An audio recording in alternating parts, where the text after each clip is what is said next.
And we are today going to be ranking the Super Mario Bros. Games. Looks like my microphone's not being picked up at the moment. What is going on here? Maybe it is. No, because I can hear you. Uh, okay, no. I'm sorry. My microphone is being picked up. I was looking at the I was looking at your audio. Anyways, I was guys. like, yeah, I Yeah, was like, I can hear you, so I don't know why that's true. yeah. I was looking at your audio and it wasn't registering. I'm like, wow, my audio is not being picked up. But yeah, guys. So there's very little gaming news today. We got a couple of things to talk about. I'm gonna go over some of the news from last week that we missed. Then we're gonna rank the Super Mario Bros. Games. We're gonna do another tier list. If you missed our last tier list on episode 50, we're going to rank the Super Mario Bros. Games. We're going to talk about all of them, what we like about them, what we don't like about them, and see where we believe they belong. So before we even start, I don't believe I asked you this question yet, Casey, but what is your favorite Super Mario Bros. Game? I would probably say three. Mario Brothers 3. Super Mario 3? Why is that? It's probably, to me, it's the best one. Really? Interesting. It's, You're not the only person to say that, actually. So I'm doing this bit for. I'm doing this bit where I'm going to do like a tribute during the stream where I'm going to. I have a few clips from people. I have Jake DeMarco. I have somebody else I watch on YouTube, and I'm gonna have my own clip, and get a clip from you. So Casey, this is my, over 35 years of Super Mario Bros. Casey, uh, your favorite ones is Super Mario Bros. 3, and what else? What are your other? What are some of your other favorites? oh gosh, dude. I mean, that's hard. True. I almost say Odyssey's great. And then let's consider the newest one that just came out. Mario 35 is awesome. Yeah, I gotta agree. I mean, that's extremely addictive. I mean, you got to obviously mention the first one. Did you see they're doing the Bowser's Castle theme for this weekend's special battle? I seen something, but I did not read the the headline or the whole story. So no, Yeah, it's every other stage is going to be a Bowser Castle level. Um, no. so it's going to be 1-1, 1-4, 2-1, 2-4, 3-1, 3-4, 4-1, and 4-4. Then it's going to loop back around. Nice. Sounds pretty cool. Why did that say September? I want November, not September. So the first bit of news, Casey. Capcom got hacked. It did. Capcom got hacked on Tuesday morning, or not Tuesday morning, Monday morning. Apparently, it was some third party that breached their website and took down some of their servers. It affected like the back end of Capcom, like the part the part of the site that the general public doesn't get to see. Like it's for like the people that have stock in the company, and the developers, and where they keep their plans for upcoming games and stuff. The servers got compromised for a little while. It seems to be back up and running now. Capcom apologized for the inconvenience and for what happened. They are currently investigating with police on the matter, so hopefully the perpetrators get caught. Thankfully, no customer information has been compromised in this attack. So that's a good thing. Well, the thing is, it's Capcom, so I mean, what kind of customers do they really have information? Well, people that buy their games and stuff through them, like on their website, you could buy the Street Fighter games, and they have merchandise and stuff you can buy on their website. So they do have a part of their website where you can put your email, your address, your payment information. If you buy stuff directly from them. Thankfully, that didn't happen. So thank God for that. Normally you hear when sites get hacked and companies get hacked, like they seize customer information, and then you gotta worry about your Credit card. yeah, your credit cards, your bank accounts, your all your information you don't want to have exposed. So I'm thinking, Casey, over the next week or so, maybe a couple weeks, we might be seeing some leaks of upcoming Capcom games. That's the one I'm wondering, did they find out about some games? Because they breached the back end. I'm sure they got into their internal plans and stuff for like the upcoming Resident Evil game. Maybe these people saw stuff we didn't see yet. Maybe there's more plans for a new Street Fighter game or a new Mega Man game we don't know about that these people may now know about. And we may see leaks for stuff, like that in the coming weeks now. Well, it'd be nice to know. I mean, Capcom is not like they used to be. I mean, they're not pumping out games like they used to be. Yeah, so, I mean, they're more of they more mainly just work on Street Fighter and Resident Evil now. I mean, they have worked on Devil May Cry 5. They did the PS5 port, and they added a couple bells and whistles to that version. But other than that, it's mainly Street Fighter and now the next Resident Evil game. And every once in a while, they'll do a bunch of packages like with the Mega Mans. Right, yeah. Which is good. I mean, they did that for, Mega Man's 30th anniversary, which I believe was... Or no, they started doing it for Mega Man's 30th anniversary, and then they just released more of them last year. Yeah, they've been doing it, I think they did it. I know they had it for the Switch and the 3DS. Did they have it for the Wii U? No, they didn't release them on the Wii U because they started releasing the Legacy collections like in 2018. So the Switch was already out. So, I had a couple things come in. You want to take a look real quick? All right, yeah, let's see what you got. Let me see. Let me just where's you? Come on. Nope, wrong one. It's just a couple things. One thing I'm not really happy about. Uh-oh. I mean, it's cool. It's cool, but there's one reason why you always gotta read this description in eBay. What did you do now, Casey? You did that once before. You made that mistake. Yeah. Oh, I did it again, and I did it like 5 more other times. Apparently, oh Jesus! Because I picked up Contra's the arcade marquee, right? But this is way smaller than the ones I've been picking up. Yeah, I could tell just by looking at it. It's definitely smaller. Oh yeah, so I'm like, fuck. So I got this one, and then I have 5 more coming in. So, you know what? I just realized where I can put them. I was like, I thought I had no idea, but I could put them right here. Yeah, you can put them. What is that? The closet door? No, this is the one side of the shelving. Oh, okay. Yeah, I was looking at the door right next to it.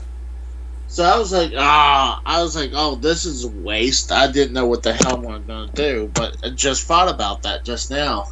Yeah, that's actually a good idea. Put them, line the side of your shelf. Yeah. And then I picked up a Nars Phillips CDI movie.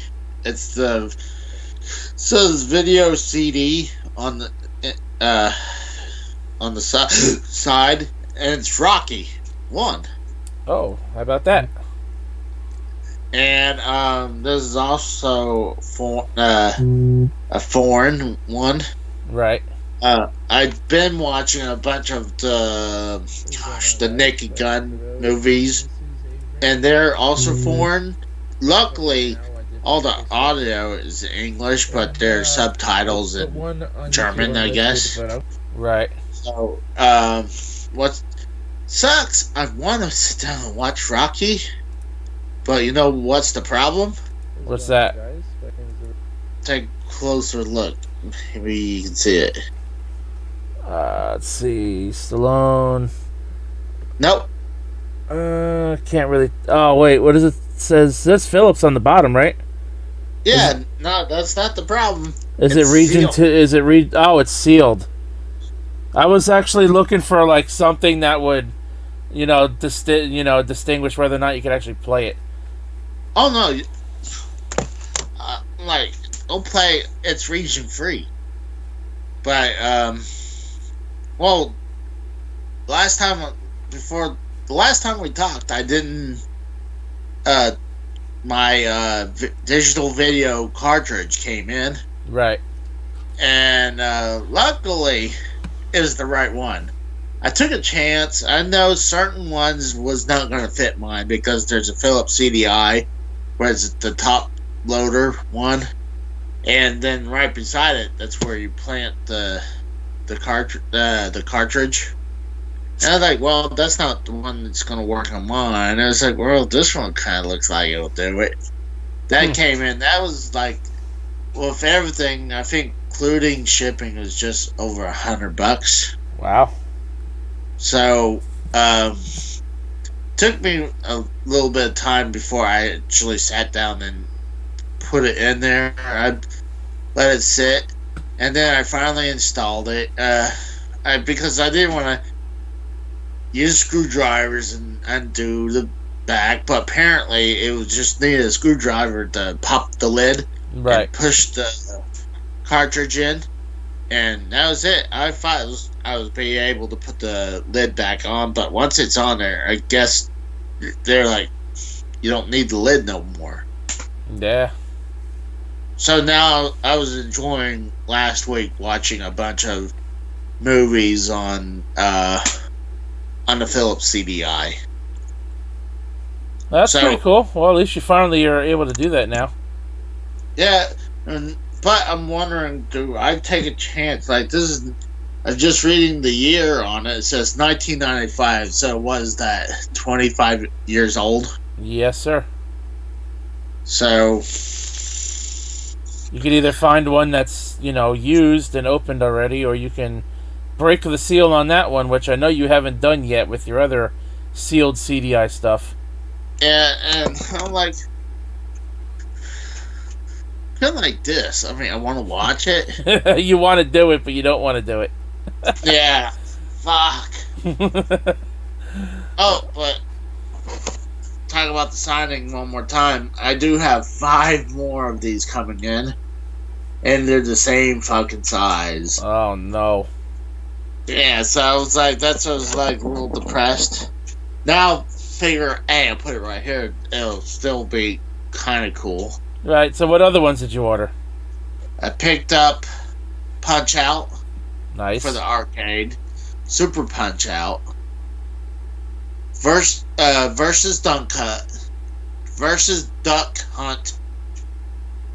Oh, gosh. God. I think I got Burger Time.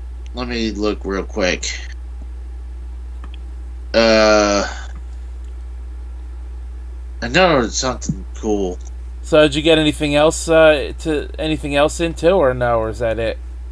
That was pretty much it, because I've been dealing with stomach issues, and I got I know you didn't go to work like one day last week, right? Yeah, actually like day and a half, and that was a big chunk of change. Yeah, Punch Out, Super Punch Out. Oh, Mario Brothers, the original arcade one. Oh, that's nice. Yeah, Burger Time versus Duck Hunt. And, yep. So. Did you get to see the pickups video that I did on Monday? I started it and then I got something came up, so I need to go back and finish it. I'll just show you. I'll just breeze, through it real quick right here. If you look at the screen, stream. So Monday, my brother and I went to this store in New Jersey. I found on Google called Platinum Star Games. They sell a lot of retro stuff. I actually got a really good deal. I went in there. I wanted PlayStation 2 controllers, and this other store that I had already told you about wanted. They wanted $25 a controller, and this store wanted $10 a controller. So I'm like, all right, I'm gonna go there. And as soon as I walked in there, there's like a bin of old assorted PlayStation games from PS1 to the current, and there was some DS games in there too. And then there's another bin of all Xbox assorted games, and they were all $5 or less. Buy two, get one free. And then I was looking around, the other parts of the store, and I found a couple of games, a couple more games I wanted, and I got everything, all the stuff I got for $44. So I got. Obviously not including All Stars. No, I got that on Friday. That I just threw that bonus in there at the end of the video. So I got the controller. Now here's the thing. That's not a PS2 controller like I asked them for. Yeah. It's a PlayStation 1 controller. That's still pretty cool. I mean, they're still useful. I mean, you still can use PS1 controllers on the second one. We can, but we found out today. My brother went to play his copy of Need for Speed Underground 2 because we both got one because he had two copies. So we both got one. And the controllers we bought were both PS1 controllers, and neither of them worked, and he didn't understand why. So I looked it up, and that's how I found out these were PlayStation 1 and not PS2 DualShock controllers. Yeah, they are a little bit tricky to find out which one's which. I mean, some of them does label them, I think, and some of them don't. Yeah, I found out because the end where the plug is, if the end is gray, then it's a PS1 DualShock. If it's black, it's a PS2 DualShock. So I got the controller, and then these were the buy two get one free games that I got. I got Tetris Plus on the original PlayStation. Mm-hmm. Then I got Cool Borders 4. So now I have 1, 2, and 4 on the PlayStation, and Cool Borders 2001 on the PS2. And the game I got for free was Test Drive 5. Then I got San Francisco Rush on the Nintendo 64, which was a game I played a lot as a kid. And a game that, and another game that my brother and my cousins, we wasted a lot of time on. The WCW NWO World Tour. I like that. I still prefer Revenge a little bit more. I was hoping they had Revenge, but they didn't. I would have bought both of them.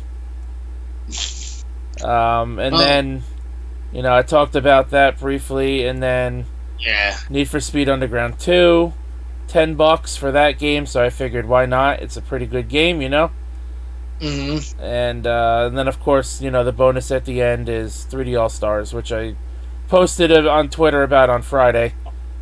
So, yeah, man, I got all those older games in the controller for $44, man. Nice. Good stuff. That's not bad. Let me tell you something. Man. You've gotten me so into buying old games and stuff again. Like when I went into the store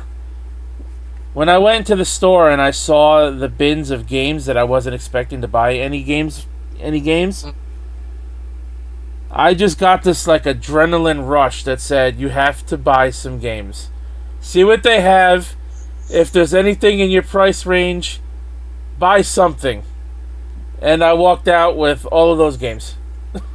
Exactly. It's exactly what it is. I'm like, dude, a lot of times, also, well, what adds for me is that, especially when I was in Pennsylvania, when I would either go with my late wife or my brother-in-law, we would go on these 5 to hour runs looking for video games. We'll go like flea markets, video game stores. We'll go from a town called Lehighton where we lived. Right. We'll go all the way to, I think, I want to say it's not Slayington. I think Slayington is right outside. No, I was trying to think of It's not Strasburg.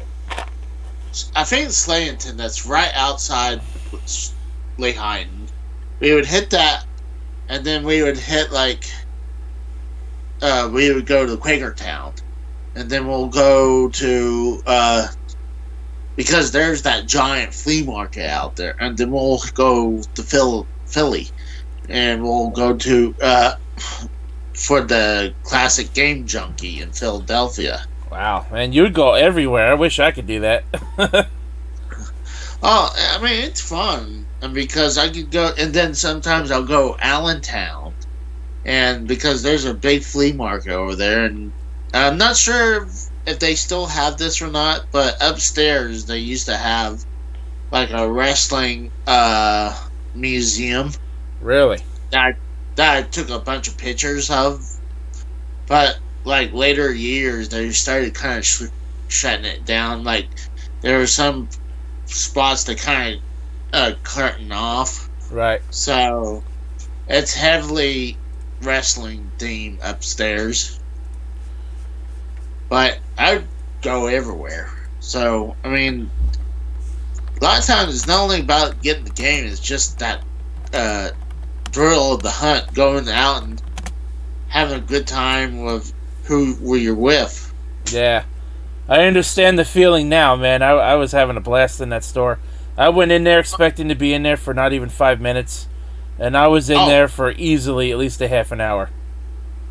Oh, well, it's funny you said that, because I picked up what sucked. I picked up Castlevania Bloodlines for the Sega Genesis. Right. And I think I paid $45 for it. I was like, oh, I'm happy. And then I get out. I was like, I'm inspecting it, and I was like, well, one thing, it feels light. The back end, it looked like maybe the screws might be plastic, but I know there's a second run of these, so that doesn't mean it's automatically fake. They also you think it was a licensed repro cart? It was the ones that is a re-release from another company. Right. Yeah. So it's like a licensed repro cart. Yeah. And I was like, okay, on the back, and it had, instead of Sega, it said Konami. I was like, you know what, they do make it. So, and I know there's a second run of this because they came in the clamshell, right, and also the box copy version. And I think this was the box copy version. But okay, I'm fine with that. And then I turn over and I see this giant gash, and it's kind of hard to even see it in the casing. But when I picked it up, it's like, what the fuck? So luckily, vintage stock, a lot of times you can take your returns to any other store. So right. I hold on it, and I picked up several Sega Master games in their cases, and I still got a few bucks on the gift card too for that. But that was a shit run. But the whole story I was about to tell you, I told my girlfriend, hey, I'm gonna go to a couple vintage stocks, see if I can get something good out of this return. Right. And I was gone for like 2-3 hours because I went somewhere else, and as well. So I was like, I got back and said, "Are you shocked? You should know me by now." Oh, yo, you know what that store that I went to on Monday actually had? They had it behind glass, because they didn't want it to get stolen.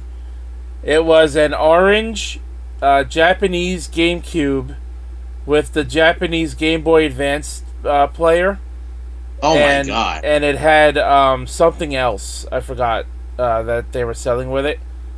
He wanted $200 for it. I don't know the game cube prices for something like that. Something that particular like that so particularly. I go to pricecharting.com. Right. Lately they have changed it a little bit.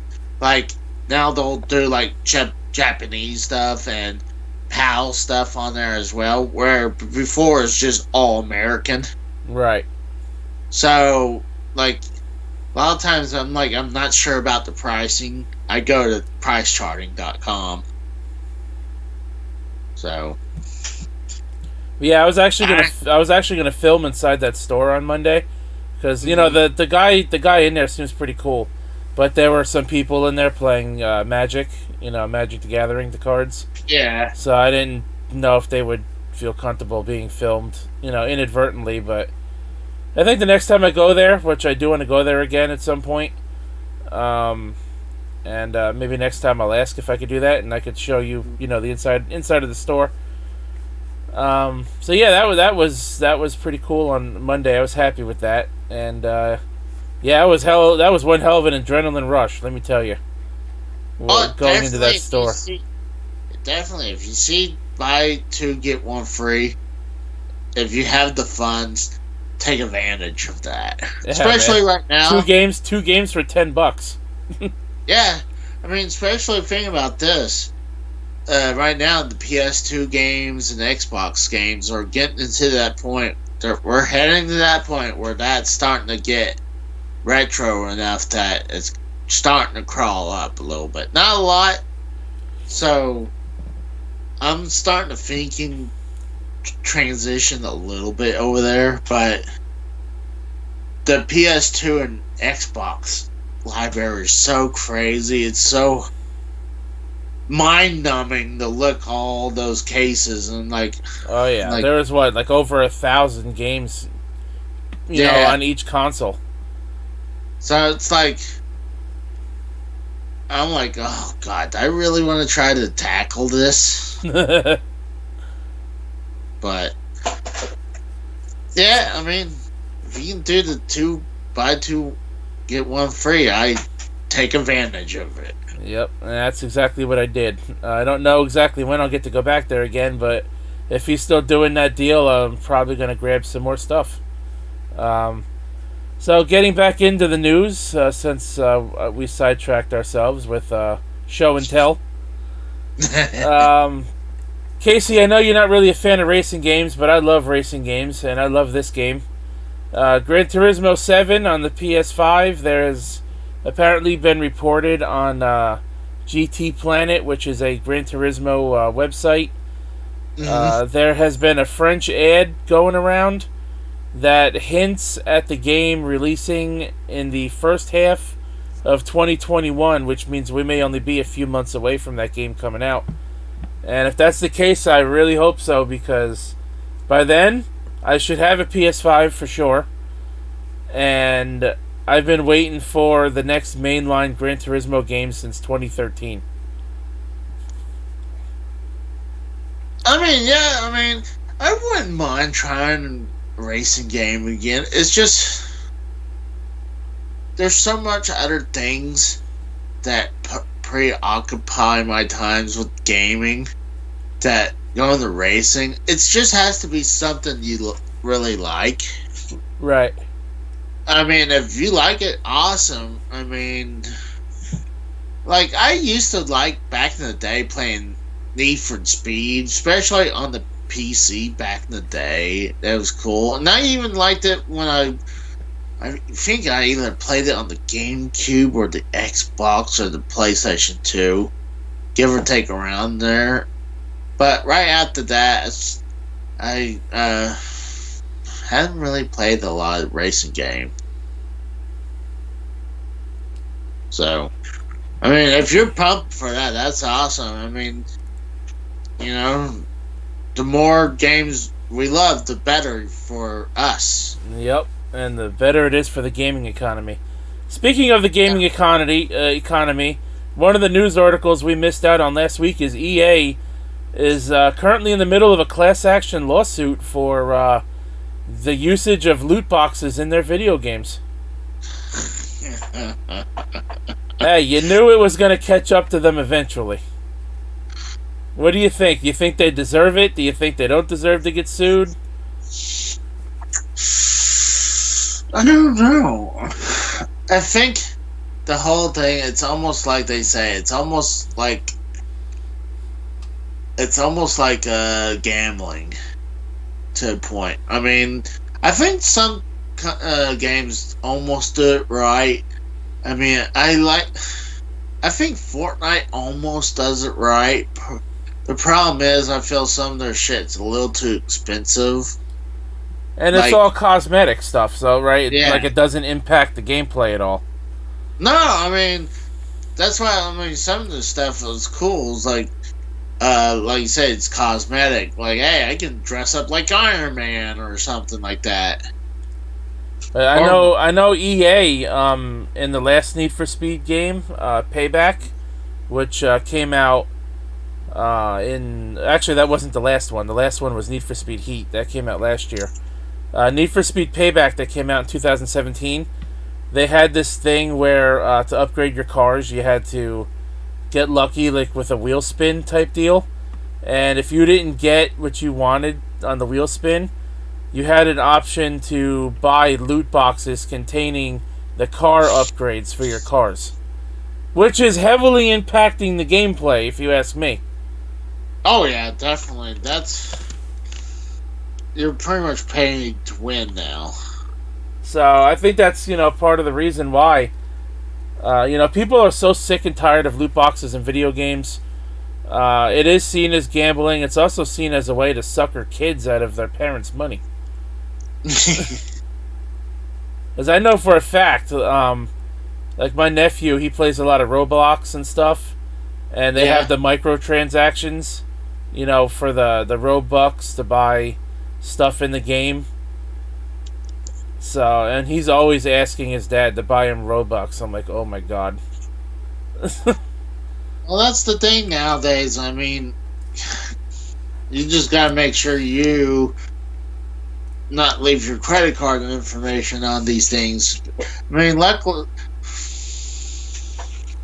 I'm not gonna say luckily that I don't have a child. I have to worry about that because. Oh, you may one day. You never know. I don't know. I'm getting a little old.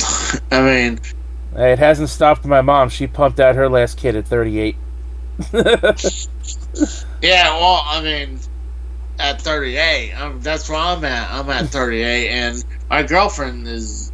I'm not gonna say because there's a chance she might watch this, and she might not be happy with you.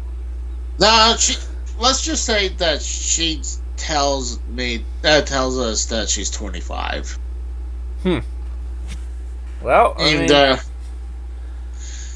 I'm sorry, but that's what certain age women say when they want to feel younger than they actually are. Yeah. And that's not a dig. That's not a dig at any female who would happen to come across this video. By the way, so. Another piece of information, Casey, Cyberpunk 2077 got delayed another 3 weeks to December 10th. That's not that bad, though. I mean, it got delayed because the PlayStation 5 and Xbox Series X versions are not ready yet. Well, I mean, honestly, don't you think they should be all together? So do you blame them? I know the main reason why they did it. Some people are I've come across some people saying, well, why don't they just release the PS4 and the Xbox One versions and then release the upgraded versions, the newer console versions, when they're ready. You know they're not going to do that because PlayStation and Xbox wants that game as one of their system sellers. So if they put out the PS4 and Xbox One version, how are you going to entice those people who buy that version to buy the new version 3 weeks later? You know? I don't know. I mean, they're doing it anyways. I mean, they're having it on both set of systems, so... So what they're doing is they're delaying all system releases until December 10th, when the next gen consoles will be the console versions will be ready. So because they want to have them as system sellers for people that like PlayStation. They'll buy the PlayStation version, and the people who like Xbox will buy the Xbox version. You know what? Honestly, if I was them, I would do it anyways. Think about it. You can get them. Well, some of them are gonna have them. Some of them are gonna be future or forward compatibility. Yeah, they're gonna have free updates. Now they could have easily done that, but I think, like I said, they want them as system sellers.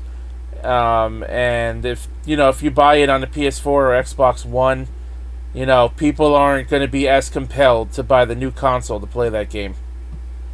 Well, I'm thinking they can double dip. They could, but I think they want to release them all together, like I said, to have that as a system seller. I really don't. I mean, I know people are pumped to get that game, but I think they're going to get it definitely for the next gen instead of the old gen, unless you're going to hold out for a little bit, then you get the older one. Right, and that's why, they delayed it, because they would rather release them all together to try to have system sellers for the new consoles. I got a quick question for you. What's up?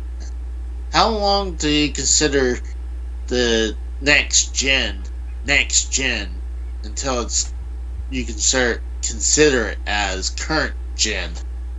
Because I give it a couple of months after it's released, because you can't call something next gen when it's already out. So yeah, I would say once the new consoles have like steady stock in stores, then that's when I would say they're current gen. Because people would say for like a year or so it's next gen. Yeah, that's a little much. I'm like, I just realized that it's like that it's current gen. I mean, I still think honestly that the Xbox One series, the Xbox One X, should have been their version, because it still was strong. It was heavily powered. I think they released the Xbox One X late in the life cycle. Maybe they could have held off and just made it even better than what it is, and they could have called that the Series X. Well, I'm just saying that they could have just used the Series X. No, I mean the Xbox One X as the current gen. I mean next gen. Right. Like I said, they released it. They released it like a year and a half or 2 years or so, before the end of the current console's life cycles. Yeah. So they could have held off on that and made that the Series X, and they could have got another 1 year jump on PlayStation if they really wanted to. And while we're talking about this, have you been hearing about the whole thing about the Switch Pro again? I heard something vaguely about it, but I didn't look too much into it. I'm starting to be more doubtful it's going to happen, because we're only 3 years in, but I don't know. I mean, well, we do know Nintendo's looking to release an upgraded Switch at some point. So yeah, I mean, I guess I'll still go say I'll give it about 6 months. I think that's the time frame I would allow a Switch Pro before it's going to be too late.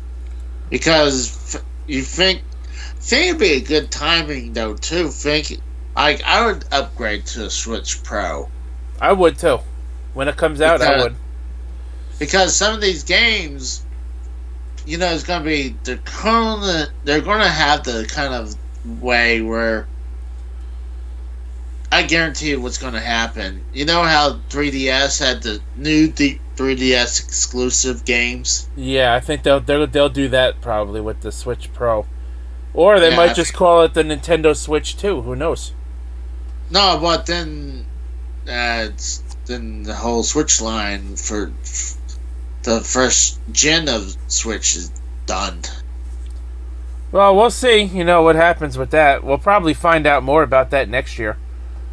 Maybe around E3 time if, this pandemic eventually gets under control. I give it 6 months. If it's not here in 6 months, I'm saying there's no Pro. If it doesn't release next year, then no, there's no Pro. Yeah, because it'd be too late. Oh yeah, absolutely.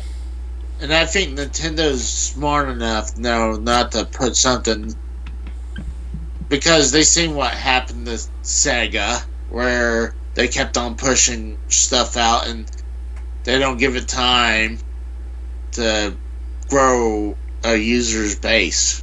Yeah, like they did with the 32X, and then, oh, by the way, we're making the Sega Saturn. That's going to be out in a few months. Yeah, and then then turn around and Saturn's only out for 2 years, and then they had the Dreamcast. I mean, so it's kind of hard to. Nintendo learned from Sega. Yeah. So. Well, speaking of Nintendo, they had one more Nintendo Direct last week. Their last partner showcase. They showed more on Bravely Default 2, which is made by Square Enix. I'm kind of interested in it. I liked the first Bravely Default game. I haven't played any other games in that series since. They showed more on Hyrule Warriors Age of Calamity, which the demo is available right now to download and play. Have you tried it out yet? Not yet. I was thinking of saving it for my charity stream and doing that. It is all of Chapter 1, and your demo, your save file from the demo will carry over to the full game. You know what's funny? That the Switch, Pikmin 3 does the exact same thing. Your demo carries over to the complete game. Yeah, so did the Yoshi's Crafted World demo. That one carried over too. Did it? Yeah. Yep. That's been a while, forever, that I don't remember. I think I loved it so much that I started from the beginning again. What else they show? No More Heroes 1 and 2 are available now on the Switch. That's cool. No More Heroes 3 will be coming out. I forgot the release date. Bravely Default 2 will release on February 26th, 2021. And they showed something else, but I don't really remember. I didn't go back to review it because I wasn't sure if I was even going to mention the Direct, but just some of the things, small tidbits about the Direct. HAL Laboratories is making a new game. It's actually looks like it's an indie game by HAL Laboratory, which I would think it's not an indie game, but it looks like an indie game. It's got Kirby references in it. I don't remember the name of it, and it did not look very interesting. Huh.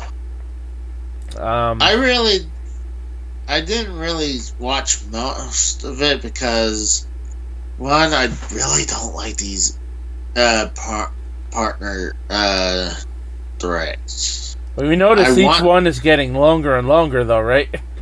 Yeah, but this is the last one for the year. Yeah, that's for the partners, though. I wonder if they're going to put out their own first-party Nintendo Direct for the holiday shopping season. I don't know. I mean, we're already in November. I mean, if they better do it now. You Oh, know, Black Friday's 3 weeks away, so they still got some time. not much time, though. That's Yeah. what I'm saying. They really need to really hype it starting now. Right. One more thing. I got the free games for Xbox Games with Gold for November and PlayStation Plus free games for November. Starting with PlayStation, you can get Hollow Knight as of yesterday, actually. Nice. You can get Hollow Knight, the Void Heart edition, for PS4, for PS Plus members. Also, you can get for PS4, and this will also be a freebie on PS5 when the PS5 comes out. Middle Earth Shadow of Mordor sequel. It's Middle Earth Shadow of War. It's the second game in the Middle Earth series. And on PS5, releasing on launch day on PS5, PlayStation Plus members can get Bug Snacks, which was shown off on one of the PS5 showcase videos. Those games will be available for free until December 7th. And one more on Xbox Games with Gold. You can get Origami Shadow Edition from November 1st to November 30th. Swim Sanity from November 15th to December 15th. Full Spectrum Warrior from November 1st to November 15th. And Lego Indiana Jones from the 16th of November to the 30th of November. There's definitely going to be a couple games I'll pick up on PlayStation. So, that's all the news I have. And by the way, before we continue, Saturday night, I'm going to re-air this podcast in its entirety as part of my charity stream because I'll be watching AEW for 3 hours. So I'm going to re-air this podcast. I will hang out in chat, though, if anybody wants to do, if anyone's going to be in text chat. I will be hanging out in chat, watching wrestling, and I'm going to re-air this podcast in its entirety. Now, with that being said, we have the Super Mario Bros. Tier list. If you've seen our last tier list, we have S tier through D tier, S being the best, A being pretty damn good, B being average, C being below average, could have been better, and the D tier, which I don't think we're going to have any Mario game below the C tier. Let's be real. D tier means forgettable failures. Dumpster fires, if you will. Dumpster fires. The games we have here, now we're not going to do them all. Super Mario Maker, Mario and Luigi Paper Jam, Luigi's Mansion, the one on the 3DS, Mario and Luigi Bowser's Inside Story, Super Mario Bros. U, New Super Mario Bros. U, New Super Mario Bros. Wii, New Super Mario Bros. I believe that's the DS. Yeah, that's the DS version. Fake Mario 2, Super Mario Odyssey, Super Mario RPG, Super Mario 3D Land, the original Luigi's Mansion, Super Mario Land on the Game Boy, Paper Mario Color Splash, Yoshi's New Island, Super Mario Galaxy 2, Mario & Luigi Superstar Saga, New Super Mario Bros. 2 on the 3DS, Super Mario 3D World, Paper Mario 1000 Year Door, another Mario & Luigi, I think this one was Dream Team or something like that. I don't remember the name of it. Then there's Super Paper Mario on the Wii, Yoshi's Island, the original Paper Mario, another Mario & Luigi I think, it's another Mario and Luigi game. Then we had another Paper Mario game. I think that's Sticker Star. Super Mario 64, Super Mario 3, Super Mario All Stars, which I don't know why this is here. It's just a compilation of the original 4 games. Super Mario Bros., Super Mario Galaxy, Super Mario Land 2 on the Game Boy, Super Mario Sunshine, Super Mario World, and like I said, the original Yoshi's Island. I don't think we're going to rank all of these. We're going to do the majority of them, but I don't think we're going to do them all. I don't think you have it. You know what's missing from this list is Super Mario Maker 2. Exactly. We could lump that in there with Mario 1 and Mario Maker 1. Yeah, we're going to have to. Yeah, that one's missing from the list. Son of a bitch. You know, it's not on the screen, though. Oh, you know what?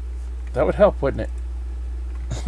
Well, today I got a gift card, and I was going to go to Walmart and pick up a game. I was leaning between Paper Mario on the Switch or the new Star Wars game for the PS4 because the VR version. Yeah, they have all the Paper Mario games on here, and Origami King's not on here either.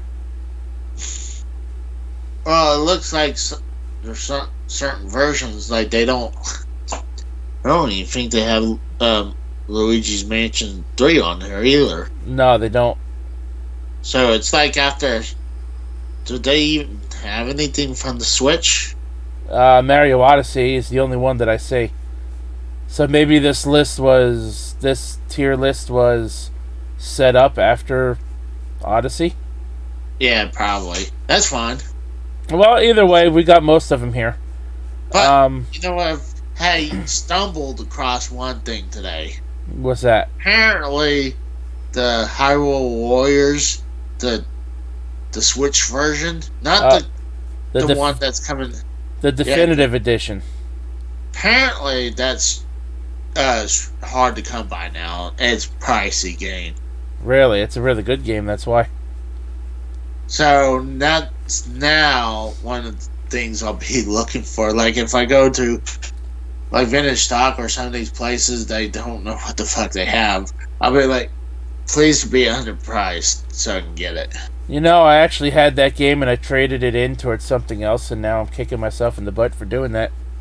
Yeah, go look on, like, when you're off time, go, like, try to look on eBay. Well, like, at least, like, look around. Like, I go to Walmart. Walmart's pricing it outrageous. I wouldn't doubt it. But, so, we're going to do these games in chronological order. This way we don't, confuse ourselves. So... I just realized what's not on there either. What's that? The original Mario Brothers. I think that's because this is starting from 1985 with the Super Mario games. Well, there's going to be a lot of people really didn't know there's a game before Super Mario Brothers. Yeah. The arcade version of Mario Bros. Right, yeah. That one came out in 83, I believe, right? I'm not exactly sure. And I know it says on here, too, like Mario Kart, the Mario sports games, Smash Bros., they're not on the list because they're spin-off games. Yeah. So. But no, I'd still say this is Mario, like you have BC and AD with the timeline. I say this is Mario BC, right? Because everyone recognized Super Mario Brothers as the first game, while there was actually something before that. And technically, people call Donkey Kong the first Mario game before he was actually called Mario. Mario. Yeah, so, he was just Jumpman.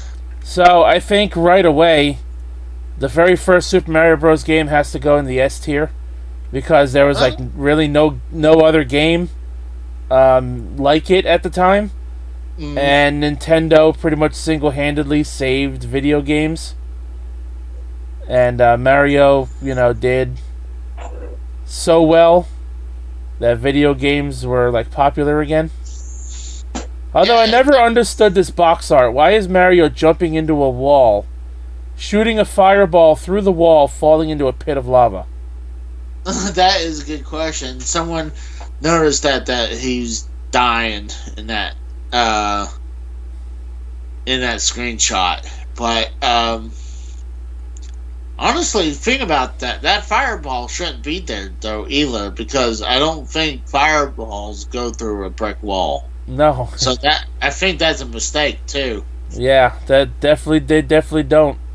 Um, Super Mario Bros. Released in 1985, the very first game that kicked off the franchise. A very successful money train for Nintendo. Oh, Saved that all of video games, made video games, gave video games a second chance. Who knows what the video game industry could be today without Mario? exactly. I think all of it's gonna be. If it wasn't, I don't know if Sega Master System would have done anything, or if we would have had the Sega Genesis. But I think all we would have was PC and go in the arcade. And Super Mario Bros. Is a pretty primitive game in today's standards, but Nintendo is still making use out of a 35-year-old game, as Yeah, evidenced with Super Mario Bros. 35. Yeah, either during that or releasing it so many times over and over. Like it was on the Wii, it's on the Wii U. Oh, it's on the Switch, but you had to have the. You have to have the Nintendo Online service to play it. And actually, also you can play the Versus Super Mario Brothers on the Switch as well. Right. Is the arcade version. Which is, that's definitely a game. That's a game worth, spending at least a half an hour on, If you've never seen it before, definitely give it a shot. I got a secret for you. What's up? I finally beat Super Mario Brothers recently for the first time ever. For the first time ever. You ribbing me? Yeah. Are you ribbing me? No, first time ever. Wow. But the problem is, I technically didn't cheat because I used the system that's on it. I played it on the Switch, and I used the rewind factor. So you cheesed it. Technically, I didn't cheat it. Hey, I didn't hack You it. used what Nintendo gave you to beat it, but you didn't beat it the way it's intended to be beaten. Yeah. So I kind of beat it. Well, that only means, you'll eventually beat it for real. Yeah, I guess I just need to do it for real this time. I know I can do it. It's just I just never. You know what it is? Every time I'm planning to do it, and I get to level 1, 2, And I want the warp pipe. And I go for what I do is I go for the minus world. Oh, you like to do that? Yeah. Yeah, I'm still waiting to see if somebody can pull that off in Super Mario 35, or if they took that glitch out of the game. They took it out because I tried it. I tried doing it on 35 and I couldn't get it to activate. So. I mean, I still try do it every once in a while, but I bet they took that glitch out. But So next on the list, Fake Mario 2 or Super Mario Bros. 2 USA. The reskinned Doki Doki Panic game from Japan. Because Japan thought Americans were not going to be good enough to play the real Super Mario Bros. 2. So they waited about 10 years to release the actual sequel to us. Super Mario Bros. 2 was certainly a much different game. You got to play as Mario, Luigi, Toad, and Princess Peach. Each character had different abilities. Mario was average. Luigi was able to jump higher. Toad was able to run faster. And Peach could float in midair for like 2 or 3 seconds, helping you make wider jumps and more accurate landings on platforms. For what it was, being a reskinned Mario game that's not actually a Mario game, I like it. I do go back to it, once in a while. It is fun. But I think I just don't see it, as better than average. I'd give it an A. You would give it an A. I would give it a B. We don't have our tiebreaker here, so he must be knee deep in the election, in Joe's election coverage. Talking about that, I'm just curious. Oh, screw it. I'll find out later. I'm sure nothing has happened.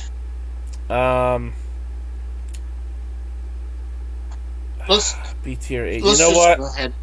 I'll put it in the A tier for now. I could make it low A tier later, if anything. Alright. I'm happy with that. Super Mario Bros. 3. This game is damn near S tier, in my opinion, actually. It probably deserves to be in the S tier. It is one of my favorite games.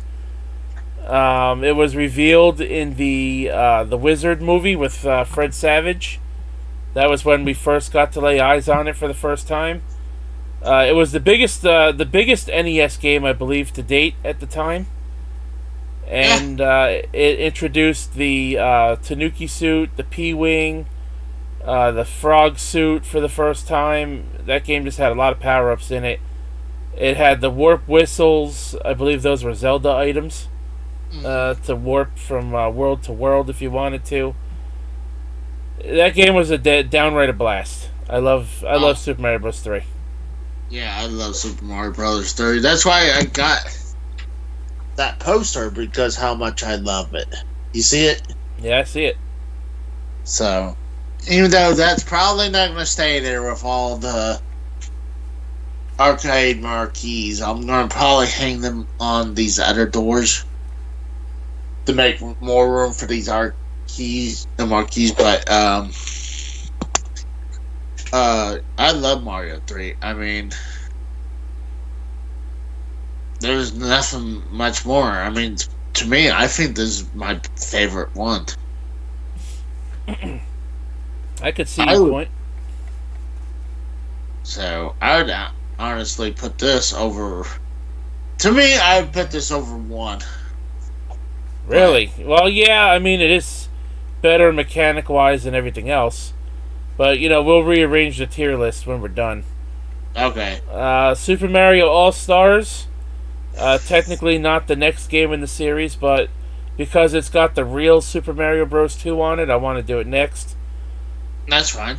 I'm kind of feeling A tier, only because it was the first, it was, I believe, the first or one of the first upscaled ports, like a remaster type game, and it added the real Super Mario Bros. 2, so you got to replay the original 3 and then the real Super Mario Bros. 2, which took us like 10 years to actually get in America when All Stars came out. It was a 16-bit port on the SNES, also available on the Switch through the Nintendo Online service. I think A tier, mainly because it's just re-releases of games that were already previously out. I was going to say B, but with your what you gave me, I'll let it give it to A. Alright. And like I said, and because it added the real Super Mario Bros. 2, which they didn't have to do for us. And all the games being upgraded to 16-bit, so yeah, I get it. And there's a version of it which does also include Super Mario World. Yeah, and actually I have that one too. Speaking of Super Mario World, that's next on the list. For me, this is my favorite Super Mario game of all time. I would put it above all the 2D Mario games. I've been playing this game. I play it almost every year. 2015 for Extra Life, I tried a no death perfect run, which ended when I had the Mario cape and I went face first into a pit of lava, trying to cheese the stage by flying. I've been playing ROM hacks of Super Mario World for like the past 15 years or so. I still play them to this very day on my YouTube channel. And who knows, without the ROM hack community for Super Mario World, we may have never gotten Super Mario Maker to begin with. I like that. I think that is one of the main contributing factors as to why we got Super Mario Maker. And I also say that because when Mario Maker first came out on the Wii U, Nintendo was going after ROM hack videos and getting them taken down off of YouTube for a while. Well, they were going after everyone playing any Nintendo games. So,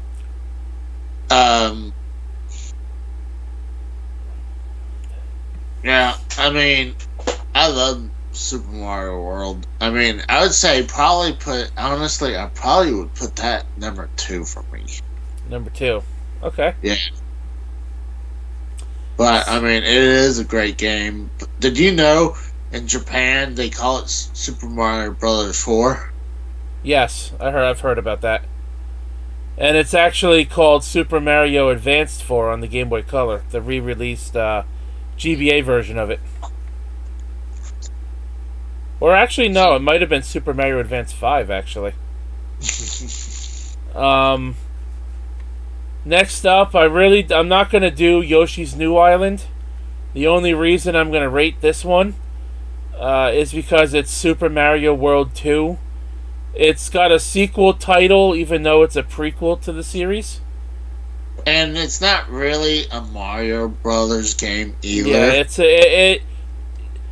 it's got Mario in it as a baby. This was the game that kicked off the Yoshi series. Yoshi's Story was on the N64.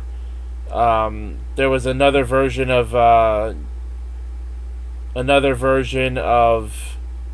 Yoshi's Island on the Game Boy Advanced. Then there was Yoshi's Island DS, New Yoshi's Island, which is this one right here on the 3DS. I like Woolly World on the Wii U and Crafted World on the Switch.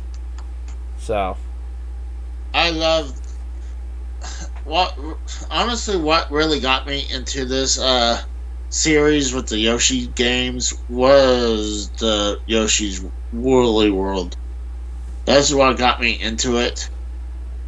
And then I replayed some of Super Mario World 2, and I was like, this is really fun now. I mean, I understand the gameplay now.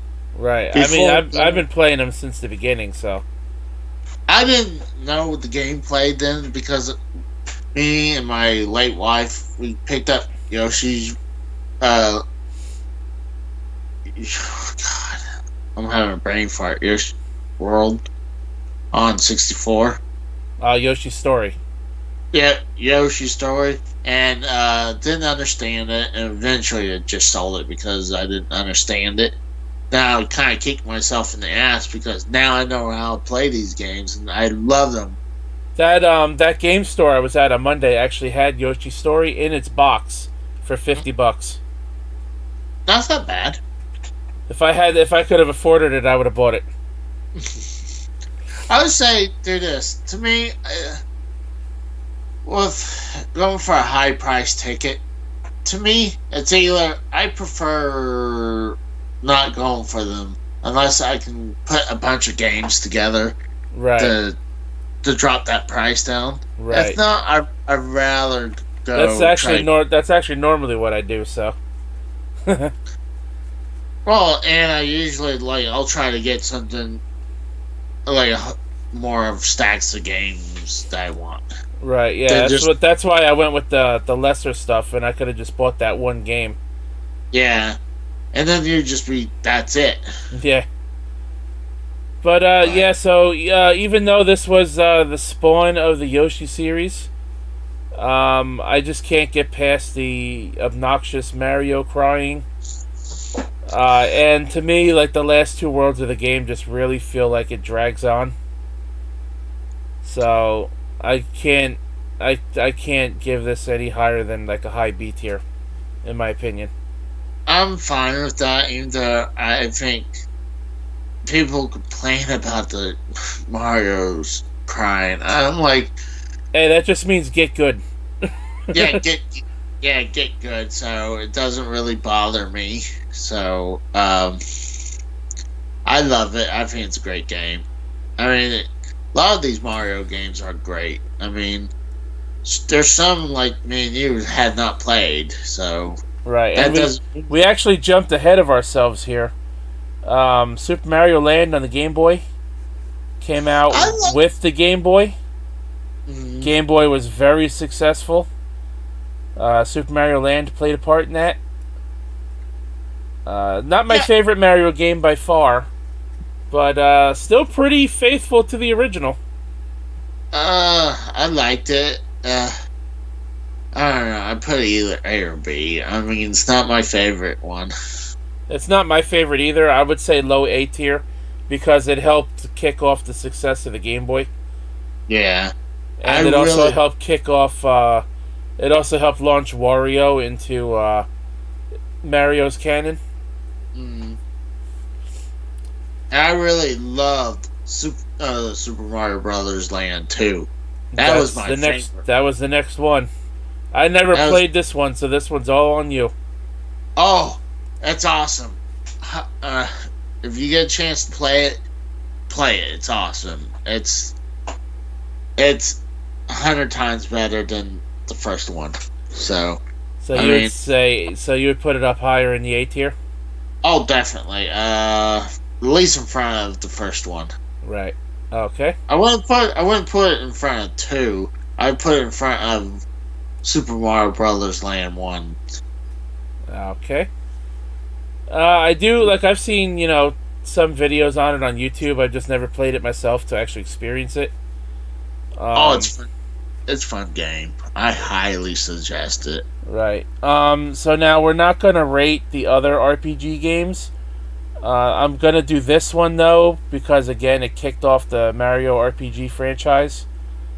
And this one I actually have a connection with.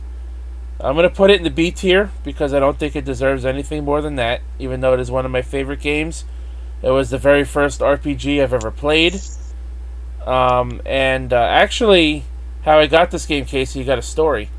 Me and my dad one night were going to Sears in his car.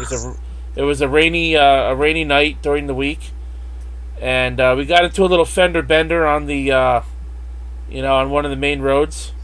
Yeah. Somebody hit us, and then it was the first time I was actually in a car accident. And because I was a little freaked out when we eventually got to Sears, Oh. at the time when they did sell video games, he let me pick out a game, and I saw Super Mario RPG, and Mario's on the cover. I'm like, what is this Mario game? I've never heard of it. So I picked it out. I chose that, and I took it home, and I started playing it, and I didn't know what an RPG was, and I floundered my way through it until until my 6-year-old brain was able to comprehend what I was playing, and it eventually became one of my favorite games. Well, so that's great. I mean, I have it. I should give it a try. I There's actually I actually started a Let's Play of it during Extra Life 2019. I'm going to continue that Let's Play this weekend during Extra Life as well, since I did not finish it yet. The streams. you put it in a B tier. There's a huge following for that game. You're gonna piss some people off. I put it in the B tier because I know there's a huge following for the game, but in the terms of RPG games, it's just like really primitive nowadays. and Well, the character levels cap at like a really low level. hey, is that on the Switch right now? I don't think it is. Excuse me. But it Nice. definitely is on the. No, It I definitely don't. is on the mini. So it might be coming soon. I mean, I wasn't 100% sure. I mean, I hadn't played the Super Nintendo version in a long time. I mean, on the Switch. So I can tell you what's on the NES version right now. But Ugh. Oh boy, but that I'm sneeze just came out of saying nowhere. you might. I'm just saying that you might piss some people off with that position. I mean, I might change it later, but to me, because of when you compare it to like today's standards for an RPG, I'm not saying graphics wise and stuff like that, but like as far as the RPG mechanics, um, it was like really shallow at the time. I might move it to A tier, but for now, I'm just gonna leave it there. That's right. I mean, you're the one who I played a little bit of it, but I would rely on your experience on this one. Let's see. So the next game in the order, Super Mario 64. I would put this in the S tier, not the D tier. It's not a dumpster fire. I would put this in the S tier, low S tier, Mm-hmm. because Super Mario 64 was the first 3D video game, I believe, like fully 3D video game, and it also helped shape what 3D games and 3D platformers are today.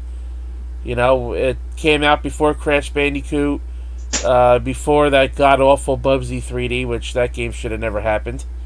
Um, and Croc actually was a prototype Yoshi game that was built on the Super Mario 64 engine. Yep. So I would say I, Super Mario 64, I would say low S tier because it did not age well. It's still a fun game, but the controls and the graphics, it just did not age well.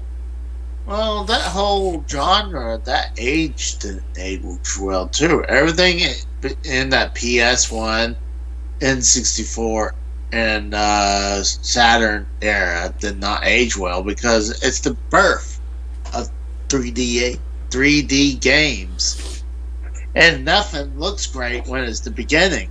I mean, some people like go from this, and you go from primitive like Atari graphics all the way to we're at Nintendo. It looks way better, and then you go to Super Nintendo and Sega Genesis where they mastered the 2D graphics. But that's why some of those graphics are still because they mastered it. And when you moved on to the next gen, they're starting all over with 3D. So you gotta at least give that a grain of salt a little bit with the graphics on the 64. Yeah, I mean, I suppose, but I mean, just looking at it today, it looks kind of ugly and blocky. yeah, I but also you gotta remember too. Are you playing 64 on an HD screen? have not done that yet, but I have seen people that have. Okay, I mean, okay. I was gonna say if best way to play some of these games are on the old school Right. TVs. Yep, the CRTs. That makes sense. Right.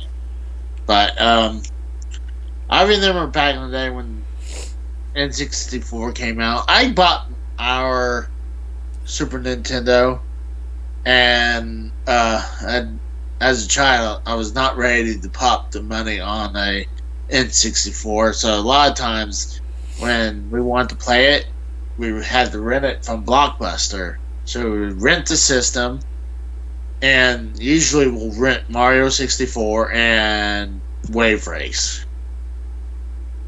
We would do that several times. Then finally, I don't know if we finally got either I paid for it or we eventually got it for Christmas or a birthday present. But it's one of those two.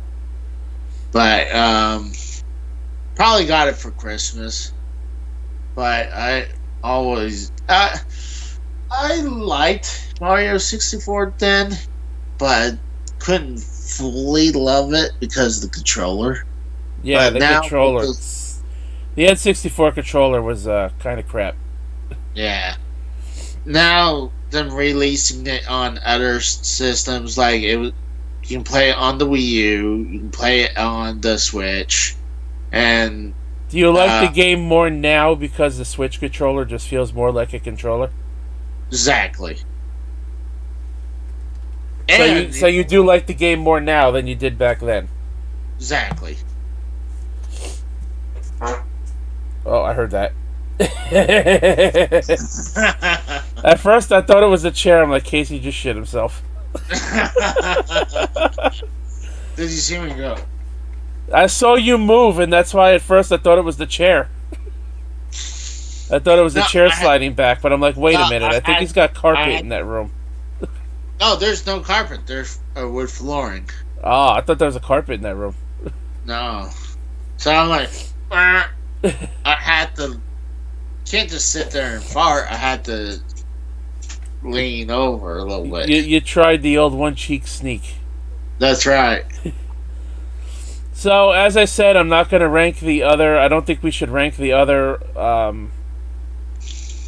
Mario RPGs because they're not like mainline games. So, as much as people love Paper Mario, they are great games up until a certain point. And I'd never really played the Mario and Luigi series anyway, aside from the first one. And I never finished Bowser's Inside Story. So I figured too, since they're not mainline games, we should just skip those. I agree. Which means the next one on the list is Super Mario Sunshine.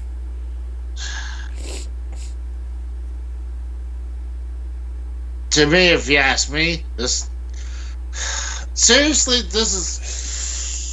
is not my favorite. This is probably my least favorite one. I put this in C. That's what I was thinking, low B tier or C tier myself, because this is by far my favorite. I actually never beat Super Mario Sunshine. That's how little I've played of it. I am going to give it a much more fair shake in the 3D All-Stars collection. So I will do a full playthrough of it from my YouTube channel starting this weekend, obviously. You know what? Let's upgrade it. Let's at least give it the low tier B. Just I don't think I know this game has a following. It's just not my favorite 3D Mario game. See, the thing is, people are like, "Oh, you don't like Sunshine?" Like, I remember during this time frame, I bought the GameCube, and I was like, when Sunshine came out, I'm like, "This is it." Alright.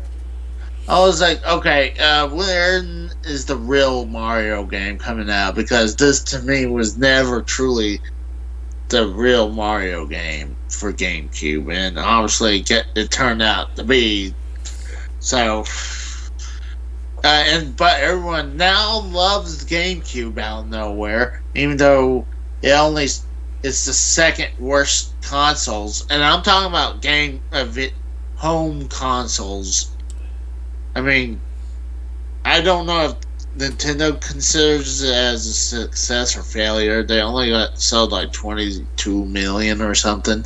Yeah, it was like 21.63 million or something like that. And it definitely, to me, I thought that was a failure for Nintendo. Because shit, after that you had the Wii, and that went to 100 million. So I think if we skip Luigi's Mansion, I think we're going to have a problem. Yes, since technically this is Super Mario Bros. Games, Luigi being the other brother, and this was his first out of only 3 games that he actually got to be the Yeah. main character in outside of the education games. Yeah. I never played Luigi's Mansion though, and I know I shocked the hell out of you the last time I told you that. So Uh, this one's on you. I give it low tier A. It's a real fun game. I highly suggest if it ever comes out for the Switch on like a digital form, Right. I highly suggest it. I mean, you can buy this right now for the 3DS, and I would suggest playing it. So I like it. I mean, I recently started playing it. The first Luigi Mansion. I think I played it back in the day, but I couldn't understand it then. Then I got my 3DS and I started playing when the second one came out for Right. the 3DS. And then that's when I got into the first one, and I really enjoyed the third one. And I think I came close to finishing 3. All right. Well, 3's unfortunately missing in action here, but I we'll give it a mention. When we get to that Yeah. part in the timeline. So, Next yeah. next up is Wow, we don't get another mainline Mario game until Super Mario Galaxy on the Wii. I've never played this one. It'll be my first time playing it this weekend on the 3D All Stars collection. I skipped out on the Wii Mario games because I hated the Wiimote gimmick that was pretty much in every Wii game. So just for that gimmick alone, I would at least put it in B tier. But I know Galaxy has another following. I know you like this game, so where do you think it should go? I go top B, low A ish. Top B, low A. Yeah. Right. So we'll put it at the front of the B tier. You know what? Gosh, that's so hard. Let's put it in. Yeah, let's put it A. I think it deserves to be better than some of those. Okay, so would you rate it higher than Luigi's Mansion? I would move Super Mario Brothers 2 down. I would move the 2 Game Boy games down, and I think that'd be perfect where it is. Okay, so I think if you take everything between Mario 2 and Land and scoot it all the way down to the end, I think that'd be perfect. okay, so kind of like the way I have it now. Probably. Probably. And the S tier I would say looks perfectly fine so far. I still shoot for 3 to be in front of 1.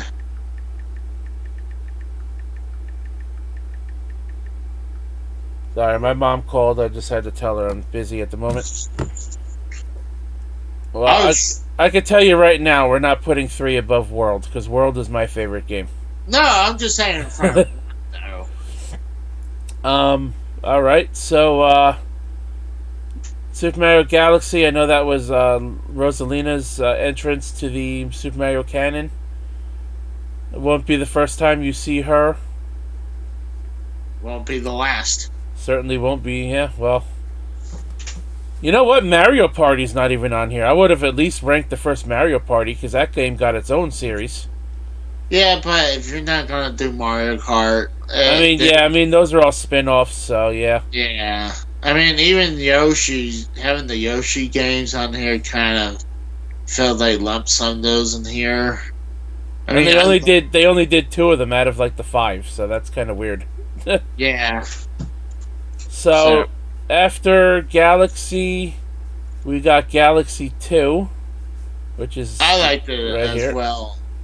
Again, I've never played it, so I hear 2 is better than 1. I think I agree. So that means So we'd have to put it here. I really enjoyed it because when Odyssey hadn't still came out yet, and I was waiting for it to come out, so I started playing these games, and I really enjoyed it. I was like, why have I not played these before? And because you're scared because of the whole Wii motes, but they deserve to be played. I mean certainly, yeah, and hopefully Galaxy 2 gets ported to the Switch. It would be awkward to only have the first one and not the second one ported over. They will. It's just a matter of time.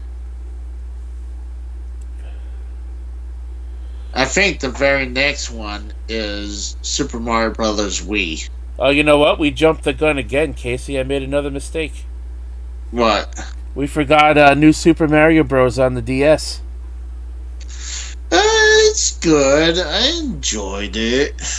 I do like the DS version of Mario Bros. I want to say high B tier because it really didn't reinvent 2D Mario. It just upgraded it. I agree. And gave it a new look, new feel. There was a few new items. Played pretty good game. I liked it. But not as memorable as the originals. I kind of liked this one because it had the mega mushroom. Right. Yep. I remember that one. I remember the commercial. I was like, what? And that power up was also brought over into 3D World as well.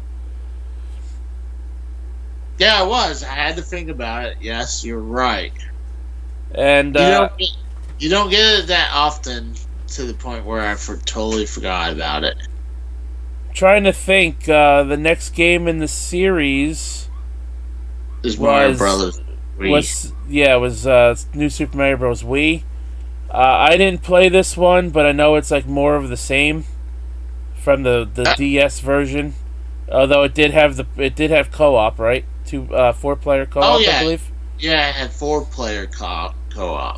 And it was a console game instead of a handheld, which means the game's graphics were better. Obviously, you could play co-op with or against your friends if you wanted to be a troll. So I would put it also in the B tier, obviously above the DS one. Yes. And that's a hard one. That's really hard to rate. But I think that's okay where it is. Then we got out of what's left, I think it's Super Mario Land, right? 3D Land? Should be Super Mario Bros. No, yes. It's 3D Land, and then we go back to Super Mario Bros. 2. Right. 3D Land, I actually really enjoyed this game. I liked it too. It was a 3D Mario game that was meant to reinvent the 2D Mario games in 3D. I liked it. I had it on my Nintendo 3DS. I played it quite a bit. Though I did like 3D World much better over this one. Did you put the 3D on a lot, or you kept it? I played it to the point where I unlocked Champions Road. And, did you keep the 3D on or the 3D off? Oh yeah, I played everything with the 3D on. Did you? Yeah. I'm not one of those. I'll try it on to see how it looks, and then I'll turn it off. So I would say I would put it high B tier. I would say maybe low A tier.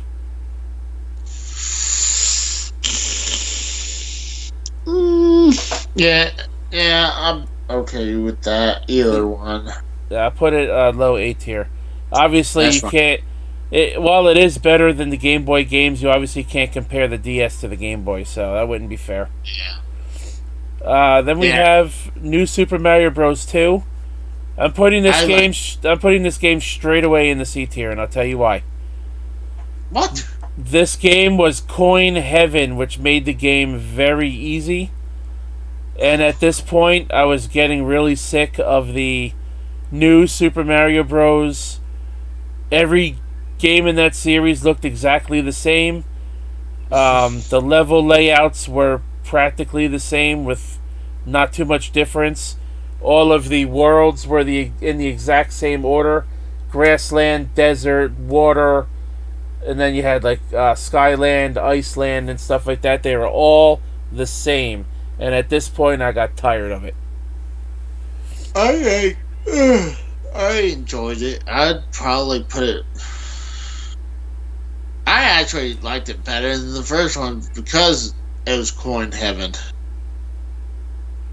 But not exactly sure. I definitely put it in front of Sunshine. I'll give you that one. You're like, okay. The reason I'll give you that one is because I'm not giving you the next one. What? New Super Mario Bros. U. C tier. Because this was the last time they reused this formula. This was the fourth time they used this formula.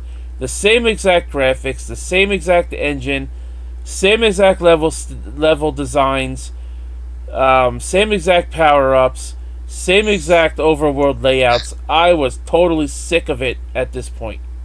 Even more so than New Super Mario Bros. 2. Power-ups were all the same. Actually, there's a bunch of things different, but the layout was pretty much. I did prefer Super Mario Bros. Wii over the Wii U. The only thing with this one is it had challenges in it, which the Wii one didn't have, I don't think. And we did get Super Luigi U as a DLC. Which could have been a standalone game, which is also not on this list. It is a standalone game, though. It came physical too. So you do have the version I had when I bought my Wii U came with New Super Mario Bros. U, and it came with Luigi U as a DLC. Yeah, see what it is. This is what happened. You got Bros. U when it first came out, and then Luigi U was DLC, and then later on they released Luigi U as a physical disc, and I have both versions of that. And then they had the one where it's the combo pack. Right. Yeah, that's the one that I got. That had the two together. And the combo pack is more common. So next up. But can I make suggestions? Sure. Can we put Sunshine behind Mario Bros. U? That's how much I don't like Sunshine. Well, so then you're going to give me what I wanted, because I wanted to put it in the C tier originally. Yeah, that's fine. I was going to say, hey, move it to B tier, but because I can't have it in front of Sunshine. I mean, I can't have Sunshine in front of this game. So, I'm okay with that. So, the next game in the Mario series would be 3D World, which is right here. I love this game. I would put it in, I would say middle A tier. I'm okay with that. I'm alright with that. Now, since I didn't play the Galaxy games, would you rate it above the Galaxy games or no?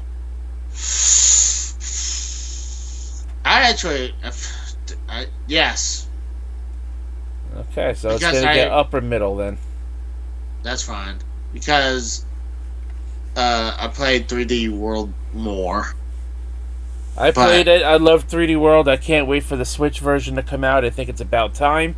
I think the Switch port should have come out sooner, if you ask me. But we're finally getting it, and we're getting new Amiibo figures, too. We're Well, getting you know, Cat Mario and Cat Peach amiibos. well, think about it. If let's say the first 2 years we had every Wii port came no like that, Right. I think they were smart to trickle it to like, well, we're waiting for this game. All right, we'll get them a Wii U game because they know how many great games from the Wii U library.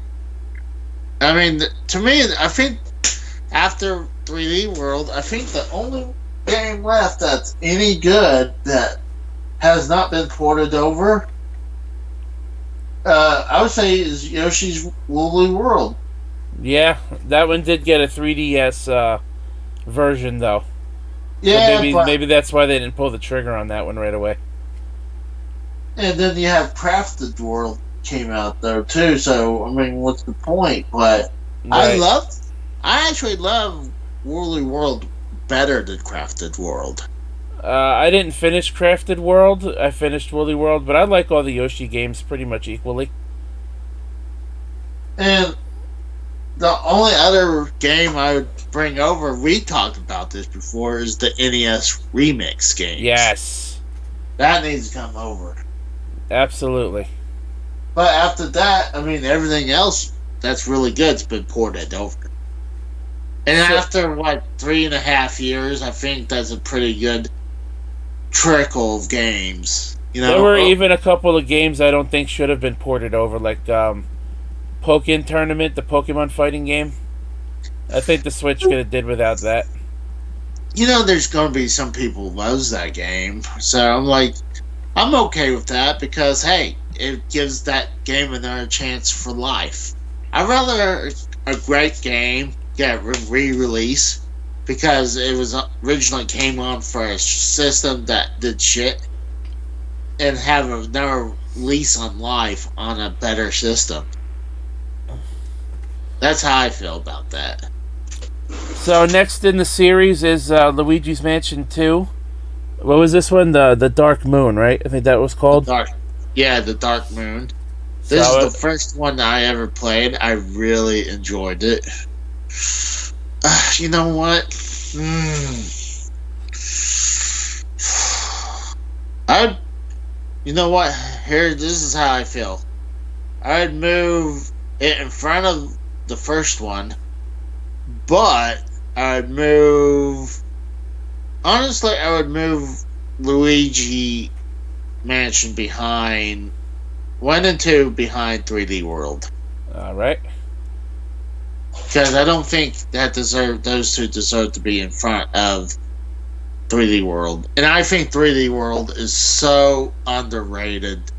People shit on it. And like, dude, it was awesome when it came out. When they first showed the trailers for 3D World, I got the fake Mario Bros. 2 vibes like right away because it had that same yes. premise. It had the 4 playable characters. All 4 of them had their Super Mario Bros. 2 abilities. So I'm like, wow. I'm like, I can't believe they actually would reference that game again after, at the time, was like 16 years. Oh, shoot. That feels so much longer. Damn. So, yeah, I never played the Luigi's Mansion, though, so I'll go with your gut on that one. Yeah. Next up in the series, Super Mario Maker. I would put Mario Maker in the S tier, to be honest. Yes. Honestly, I put it right in front of 64. I wouldn't put it in front of 1. Super Mario Maker, Nintendo finally decided, hey, these people like to make Mario fan games. Let's give them an official app to do so. It just happened it came on Nintendo's worst console.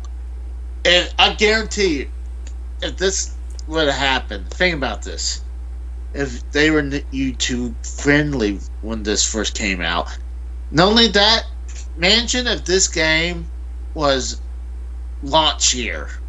Doesn't have to be launch day, but inside launch year, and they were YouTube friendly.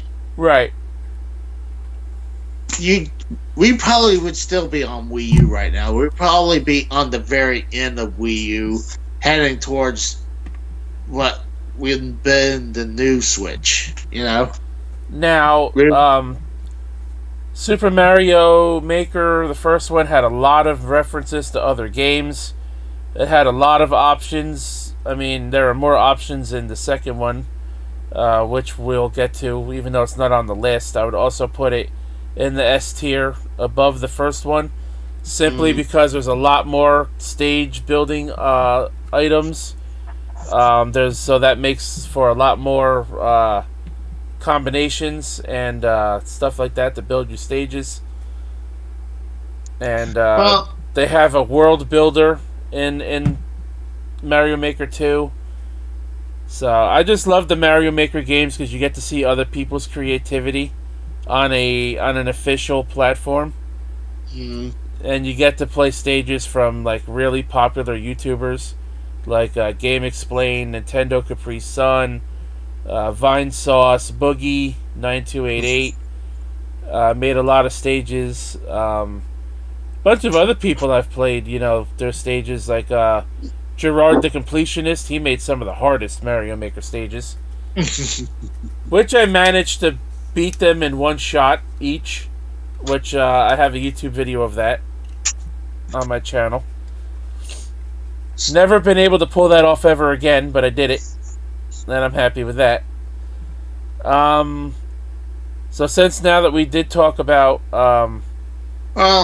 Mario Maker 2, where would you put Luigi's Mansion 3 since that's not on the list? So let's just knock that out of the way. I put it in front of definitely in front of 2. I put it in front of 3D World. Probably I would put it in front of 3D World. Alright, so it would be high A tier. Yeah, definitely. I loved Super Mario Maker so much back in the day when one of my favorite things was that I love making control levels. And I would use my brother-in-law as the guinea pig. I was like, alright, you test this. I want to see if there's someone to break my level. And he finds something, I'll edit it. And, but when they stop putting out edits, like giving you add-ons, I was starting running out of ideas to the point, like, it was, you know how writers have writer's block? Yeah. I feel like after Wii U, I kind of have Mario block. I can't. Even though the second one is out and there's a lot more options in that one, you've never tried to make a stage in the newer one. I tried. I think when they stopped giving out updates with the Wii U, and then there's some stuff they would go back and fix little glitches that one of the funniest ones I had is when I call it the Walk of Faith. Oh, you made invisible platforms, you prick. Yeah. Oh my god, I would have hated you so much. Well, no, what the thing is that I wanted to do an invisible maze eventually, but I couldn't do the glitch that so many times in a row. Right. So I just did what I think it's the Walk of Faith. And it kind of inspired from Indiana Jones, The Last Crusade, where Indiana was supposed to walk across the gap to go to the cave where it has the Holy Grail. But instead it has the fiery pit under him. And then on the other side it has Bowser. So I did that glitch to do that and impressed a YouTuber named 8-Bit Eric. But after a while, when they started taking out those glitches, I love. See, I went straight up. My trolls were supposed to be funny. Like I'll one like I need to send you. God damn it! You don't have your Wii U. No, and they didn't make stages transferable, which they should have. Yeah, true. No, that's a good point. I mean, it would be awesome to switch it over to the Switch. But Maybe someday we should go on stream and build the stage together. See how it turns out. you know what? I have an idea. I could rebuild. Take my Switch. I mean, I could go use my Switch and transfer all my levels onto the Switch from the Wii U. Just follow it and recreate it. Maybe rebuild them. Maybe update them with the newer options that the Wii U version doesn't have. That's now bringing back some of the juices, some of my brain juices. But oh, dude, one of the funniest things is that I had a little thing that would tell you, like, oh, you want to leave? This is where you go, and it brings you up. I think it's the level is called Pipes, Doors, or Trolling. And obviously, when you see trolling, obviously it's going to be a troll. And there was one level you go in the second sub-world, and you go through the whole thing. I had this thing literally traps. Like, you go across somewhere, and then suddenly it drops stuff from the floor, but you didn't hit no trips or a switch because I had it automatically hit when you hit a certain area.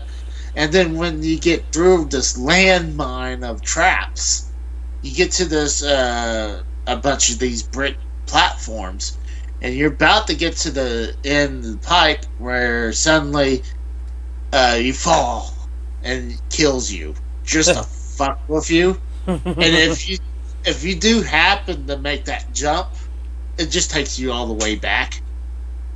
Oh wow. I was the ultimate troll. I was like, oh yeah, get a laugh when they fall through when the P switch at the very end catches them, and then when they think they got me, then it's like, oh no, I got you, sucker, and it goes all the way back to the beginning. Wow. Well, that leaves one more game on this tier list, and that would be Super Mario Odyssey. Oh, I love it. It's definitely somewhere on S. I put it in front of Super Mario Maker. It is a great game. Probably the biggest 3D Mario game to date.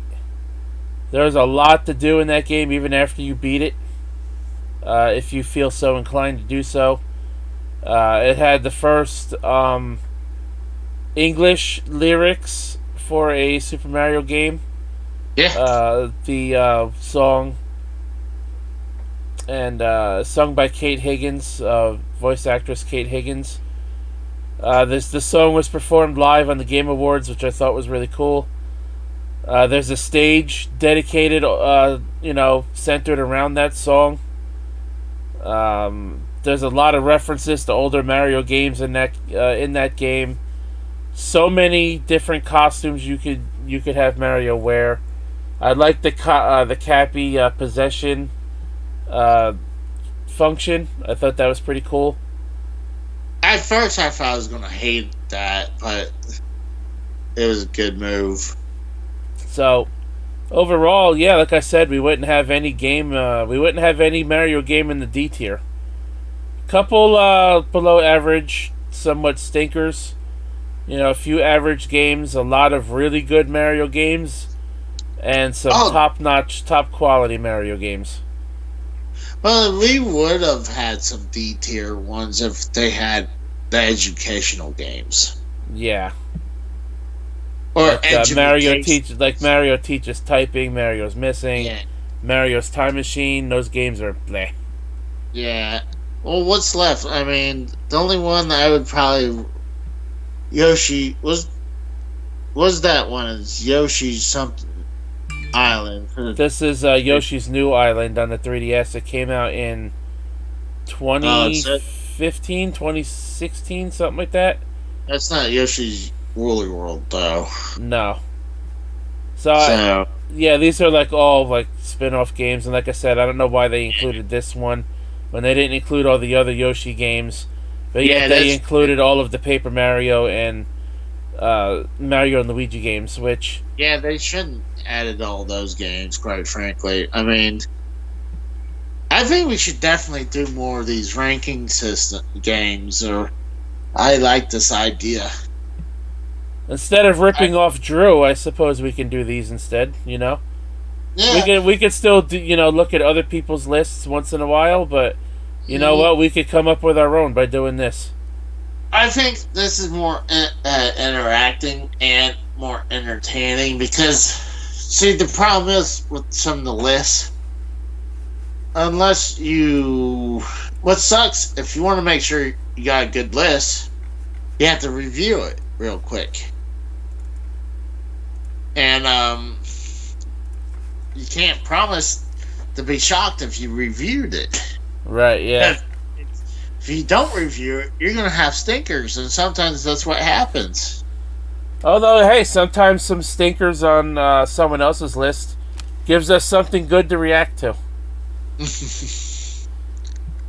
So that's all we have for today. Been podcasting for just about 2 hours. So, hey man, Super Mario Brothers for 35 years has been a hell of a run. And probably for at least another 35 years. Do you think we'd even be alive that long? It's possible. I mean, how old are you? Well, let's see. 35 years from now, I'll be 66 and you'll be 73.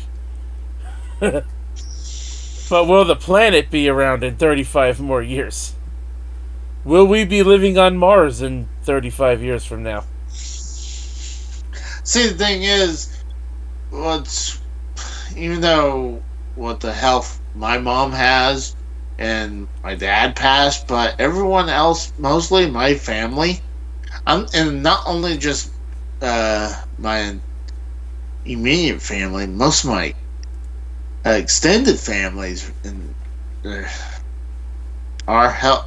Family health is actually real good. Like, I mean, I just lost my grandma, my first grandparent, both sides of my parents, this year. So I'm like being 38 years old, one of my 4 grandparents finally passed. I mean, I still think that I have a chance to be still here for 35 years from now. Well, one can only hope. And, well, guys, I believe we're reaching the end of this podcast. Like I said earlier, if you're listening to this, or if you're watching this on Saturday, if it's Saturday, November 7th for you, you are watching this during my Extra Life charity stream. If you check out the description box underneath the YouTube player, or if you're on Twitch, you could check out the About panels on my Twitch channel. If you click the donate picture, or you click the donate link, depending on where you're watching this. If you can donate, if you could spare anything, even $1 goes a long way. I would greatly appreciate it. I'm doing this to help the kids. And this year we are fighting against COVID-19. We are giving the nurses a chance to have the protective equipment and the disinfectants and everything they're going to need to be able to treat the kids at the children's hospitals. Donations are tax deductible. You can claim it on your taxes when you do your next tax return. Donations are accepted from the United States and Canada. You can do a one-time donation, and everything goes to the kids. Helping the kids, treat the kids, help take care of the kids, giving the kids that live in the hospitals a better environment. And I've been doing this for 7 years, and I've had a great time, and I feel like every year gets better than the last. Except for last year when, some jerk face hacked the website and shut it down for about 6 hours. People weren't able to get donations in and whatnot, and a lot of people lost out on, a lot of donation money, which is really sad. I don't understand why somebody would do something like that, and I really hope it doesn't happen again this year. Saturday, I'll be doing the Super Mario-thon. I'll be playing a lot of the Mario games, as I had mentioned in previous podcasts. Super Mario Bros. 1, Real and Fake Mario 2, Super Mario 3, Super Mario World, Super Mario RPG, 64, Sunshine, Galaxy, Mario Maker 2, and I might even throw in some Odyssey. I don't even know yet. Super Mario 35 as well. We'll be re-airing this podcast, so if you're seeing this on Saturday, that's why I'll be watching AEW Full Gear, but I will be in chat for anyone who wants to chat while I watch the pay-per-view. Sunday, I have actress and voice actress Carrie Keranen coming on. She will be doing a Skype interview with me. I will sit down with her, ask her questions about her career and how she got to the point where she is today in her career. What she likes about voice acting and stuff, and then we're gonna turn it to the chat. Anyone in chat wants to ask her any kind of questions, feel free to do so. And then I'll be playing a bunch of various games. I'll be playing some Pokemon, Tony Hawk. I'll be playing that. Mortal Kombat Shaolin Monks with my brother. We're going to be playing co-op. I'm going to make a 30-minute appearance on the Derailed podcast next Sunday. So I'll also be playing Need for Speed Hot Pursuit Remastered, which comes out this Friday, right before the charity stream. So I'm going to pick that up. And I don't know, I'll probably fit, some other games on there. So with that being said, guys, thanks for watching this episode of the Game Quarter Podcast. For Casey is Raw, my name is The Rose. And until next time, have a good night, everybody. So long.